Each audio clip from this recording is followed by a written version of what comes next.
ಗೋಲ್ ದಂಡವತ್ ಪ್ರಣಾಮ್. ನಾನೀಗ ಶ್ರೀಲಂಕಾದಲ್ಲಿದ್ದೀನಿ. ನುವಾರಾಲಿಯಾ ಅನ್ನೋ ಒಂದು ಜಾಗದಲ್ಲಿ ಇದೆ ಅಶೋಕವನ. ಇಲ್ಲಿ ರಾವಣ ಛಾಯಾ ಸೀತಾನ 11 ತಿಂಗಳು ಬಂಧನದಲ್ಲಿಟ್ಟಿದ್ದ. ನಿಜವಾದ ಸೀತೆ ಅಲ್ಲ. ನೀವು ನಾಸಿಕ್ನಲ್ಲಿ ಅಗ್ನಿದೇವ ಈ ರಾವಣ ಬರೋಕ್ಕಿಂತ ಒಂದಿನ ಮುಂಚೆ ಛಾಯಾ ಸೀತಾ ತೊಗೊಂಡು ಬಂದು ನಿಜವಾದ ಸೀತೆಯನ್ನು ವಾಪಸ್ ತೊಗೊಂಡೋದ.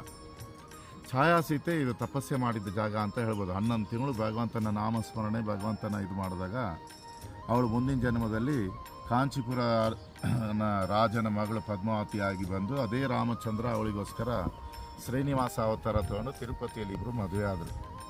ನೋಡಿ, ಅವಳಿಗೆ ಸೀತೆ ಥರ ಆಗಬೇಕು ಅಂತ ಆಸೆ ಇತ್ತು. ನಮಗೂ ಏನಾದರೂ ಒಂದು ಆಸೆ ಇರಬೇಕು. ಭಗವಂತನ ಜೊತೆಗೆ ಒಂದು ಸಂಬಂಧ ಮಾಡಿ ಭಗವಂತನ ನಾಮಸ್ಮರಣೆ ಮಾಡಿ ನಾವು ಭಗವಂತನ ಲೋಕಕ್ಕೆ ಮರಳಿ ಹೋಗಬೇಕು.